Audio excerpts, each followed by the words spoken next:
ಕಾಣಿಸ್ತಾ ಇದೆ.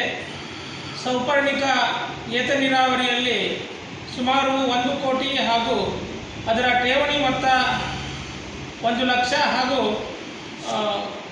ಸೌಕೂರು ಏತ ನೀರಾವರಿಯಲ್ಲಿ ಸುಮಾರು 2 ಕೋಟಿ ಹಾಗೂ ಠೇವಣಿ ಸುಮಾರು 2.5 ಲಕ್ಷ ರೂಪಾಯಿಗಳನ್ನು ಮೆಸ್ಕಾಮಿಗೆ ಕಟ್ಟಲಿಲ್ಲ.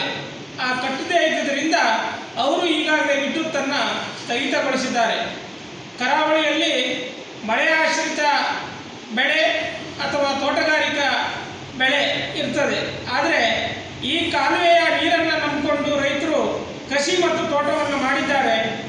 ಈ ಕಾಲಘಟ್ಟದಲ್ಲಿ ಈಗ ನೀರು ಅಗತ್ಯ ಇರುವ ಕಾಲಘಟ್ಟದಲ್ಲಿ ಇವರು ಮೆಸ್ಕಾಂನಿಂದ ವಿದ್ಯುತ್ ಸಂಪರ್ಕ ಕಡಿತಗೊಳಿಸಿ ವಾರಾಯಿ ಅವರು ನೀರನ್ನು ಏತ ನೀರಾವರಿಯನ್ನು ಚಾನಲ್ಗೆ ಬಿಡದ ಹಾಗೆ ಮಾಡಿದ್ದಾರೆ.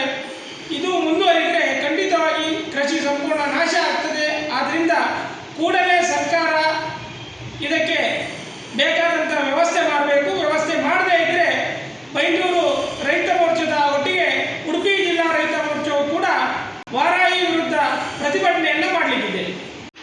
ಬೈಂದೂರು ಕ್ಷೇತ್ರದ ಸೌಕೂರು ಮತ್ತು ಸೌಪರ್ಣಿಕ ಏತ ನೀರಾವರಿ ಯೋಜನೆಯ ಮೂಲಕ ಸಾವಿರಾರು ಹೆಕ್ಟೇರ್ ಕೃಷಿ ಭೂಮಿಗೆ ನೀರನ್ನು ಒದಗಿಸುವಂಥ ಒಂದು ಉತ್ತಮ ಕೆಲಸ ಆಗಿದೆ.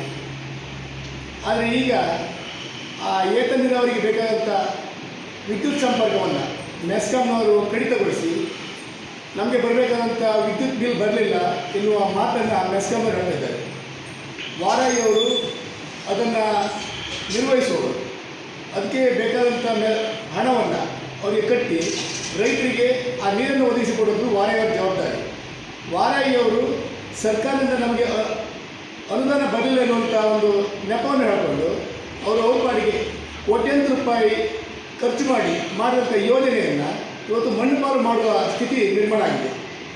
ಖಂಡಿತ ಇವತ್ತು ಬೇಸಿಗೆಯಲ್ಲಿ ಈ ನೀರಾವರಿಯಿಂದ ಭತ್ತ ಕೃಷಿ ಹಾಗೂ ಅಡಿಕೆ ಬೆಳೆಗಾರರು ಇದನ್ನು ನಂಬಿಕೊಂಡು ಇವತ್ತು ಕೃಷಿಯನ್ನು ಮಾಡಿದ್ದಾರೆ. ಒಂದು ವೇಳೆ ಈ ನೀರು ಅವರಿಗೆ ಸರಬರಾಜು ಆಗದೇ ಇದ್ದರೆ ಖಂಡಿತ ಅವರು ಅಡಿಕೆ ಕೃಷಿ ಭತ್ತ ಕೃಷಿ ಎರಡೂ ಸಂಪೂರ್ಣ ನಾಶ ಆಗಿ ಹೋಗ್ತದೆ. ಕುಡಿಯುವ ನೀರಿಗೆ ಸಹ ಭಾಳ ಒಂದು ದುಸ್ಥಿತಿ ಒದಗುವಂಥ ಸನ್ನಿವೇಶ ಬರುತ್ತದೆ.